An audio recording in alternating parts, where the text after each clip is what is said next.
Bonjour. Oh, je te retrouve avec beaucoup de plaisir. Qu'est-ce que c'est agréable d'étudier la parole de Dieu. Qu'est-ce que c'est agréable de se laisser conduire par l'Esprit de Dieu. Quelle joie, quel réconfort nous trouvons dans la parole. Aujourd'hui, nous verrons qui frappait. Juste avant, prions. Notre Seigneur et notre Dieu, nous voici à nouveau à tes pieds. Divin Maître, nous voici à nouveau là, mais très fatigués de tout ce qui se passe dans ce monde autour de nous. Nous voici ici de nouveau en ta présence pour te psalmodier et pour te dire, Seigneur, merci pour la parole.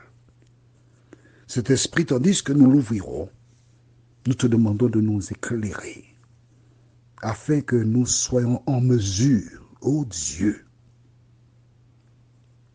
de nous retrouver dans de verts pâturages. Cette grâce, nous te la réclamons au nom de Jésus pour ta gloire éternelle. Amen. Voilà donc ce jeune homme qui a pour nom maintenant Moïse, qui se trouve à la cour de Pharaon. Combien d'enfants Pharaon a-t-il? Nous ne savons pas. Mais il reçoit maintenant l'éducation des personnes de son rang, politique, etc., etc., etc. Car, sait-on jamais, si un fils de Pharaon meurt et s'il n'y a pas d'héritier, Moïse sera, mais oui, il sera un futur Pharaon. Et si c'était ainsi que Dieu avait prévu de délivrer le peuple? Des gens se posaient la question, allèrent vers la mère de Moïse, mais raconte-nous, mais comment est-ce possible? Ton fils est le fils de la princesse, la fille de Pharaon, il est au palais. Ah, nous espérons qu'il va parler de nous. Nous espérons qu'il va travailler pour que nous soyons libérés. Mais Dieu avait dit que la 4e génération, c'est certainement lui, c'est par lui que nous aurons la délivrance et que nous serons libres. Ah, Dieu nous a visités. Moïse est le libérateur. Ce n'est pas ce que dit la Bible, d'accord? Toi et moi, nous sommes en train de voir, d'analyser la parole, et certainement des personnes en ce temps-là qui ont appris que le garçon qui devait être jeté dans le Nil est arrivé de manière miraculeuse au palais. C'est certainement la main de Dieu qui est là. J'ai pris cette image pour interpeller certaines personnes qui nous entendent, qui nous écoutent, et qui parfois sont les premiers à dire oui, c'est Dieu qui a, ah oui, dès que quelque chose va dans leur sens, quelque chose sort de l'ordinaire, alors on dit oui, c'est Dieu. Ah oui, je suis convaincu, c'est le Seigneur, c'est le Saint-Esprit, etc.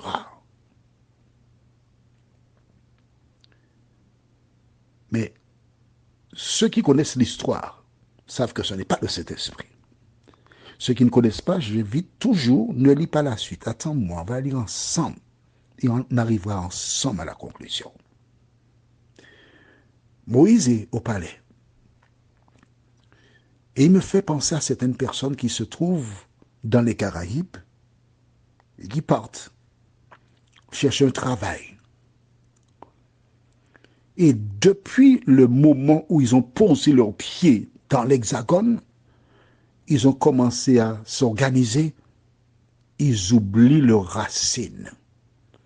Ils ne reviennent plus à la maison. Ils ne s'occupent plus de leurs parents. Et ils sont dans un pays où coule le lait et le miel. Ils sont mieux que ceux qu'ils avaient aux Antilles. Alors les Antilles, ils ont mis une croix dessus. Tu sais, il y a beaucoup de personnes qui font cela. Mais est-ce bien? Lisons dans le livre de Exode chapitre 2, au verset 11 qui suit. En ce temps-là, Moïse, devenu grand, se rendit vers ses frères et fut témoin de leurs pénibles travaux. Il vit un Égyptien qui frappait un Hébreu d'entre ses frères. Et on s'arrête ici. Tu vois, entre le moment où il a été placé au palais et le moment où il sort, il y a eu un laps de temps. Parce qu'il est dit, en ce temps-là, Moïse devenu grand. Donc, quand il est arrivé, il était petit. Des cours de géométrie, d'arithmétique, la tête pleine. Parce qu'on veut le former. Il se peut, parce qu'il est le fils de la fille de Pharaon, il faut quand même qu'il soit représentatif de la maison. Il est devenu grand. Il va voir ses frères. Probablement, il s'est rendu à la demeure de sa mère pour voir sa maman. C'est sa maman biologique. Et en chemin, la Bible déclare, il fut témoin de leurs pénibles travaux. Ce qui veut dire que avant ça, il n'avait pas vu ça. Hein? Mais non. Il était chez sa maman. Et puis ensuite, au palais. Et c'est seulement quand il sort du palais qu'il voit les pénibles travaux qui sont infligés à ses frères et sœurs. Vois-tu, aussi longtemps que tu es dans ton confort, que tu as un véhicule neuf et tu ne sais pas ce que ça veut dire d'avoir un véhicule qui n'a pas d'eau et il faut chaque jour vérifier l'eau, ajouter de l'eau. Tu n'as pas un véhicule de classe. Tu ne connais pas la souffrance des malheureux qui souffrent et qui ne peuvent pas acheter un nouveau véhicule. Aussi longtemps que ta table est superbement garnie par toute espèce de nourriture, tu ne sais pas ce que vivent les malheureux. Ah bon? Les gens ne mangent pas leur faim? Mais comment? Pourquoi? Ils n'ont pas travaillé. Il faut sortir de ta zone de confort pour toucher du doigt la souffrance de celles et ceux qui sont autour de toi, car ce n'est qu'ainsi que tu peux les comprendre. Et lorsque Moïse sort, il voit un Égyptien qui frappe un Hébreu. Oh là là là là là là là. Ce texte, je le comprends que trop bien.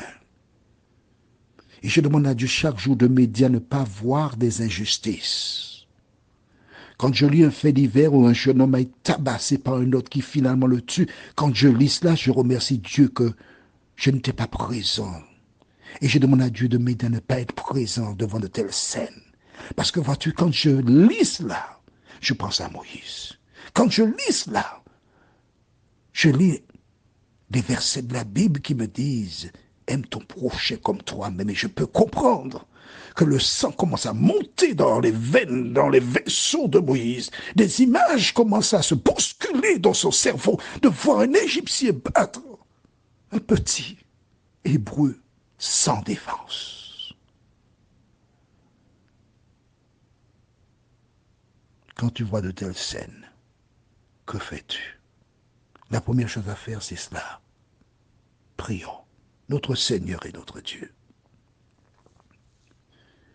Dans tous les domaines, maintenant, nous sommes confrontés à la violence. Nous sommes confrontés à la profitation, où de grosses enseignes infligent des prix hors normes et font souffrir des malheureux qui peinent à trouver les moyens pour s'alimenter. Mais Seigneur, devant tant d'injustice, nous te remercions parce que tu nous demandes de garder notre calme, de compter sur toi, parce que de la même manière que tu as jugé l'Égypte, tu juges toutes les personnes qui se livrent à la méchanceté. Que le Saint-Esprit continue de nous visiter, Seigneur. Car c'est seulement le Saint-Esprit qui peut calmer nos nerfs, le Saint-Esprit qui peut rappeler à notre mémoire l'attitude à avoir face à la violence. Merci Seigneur pour tout cela. Nous t'avons prié au nom de Jésus et pour ta gloire éternelle. Amen. Je te souhaite une bonne journée sur le regard de Dieu. Et à demain, si Dieu nous prête vie.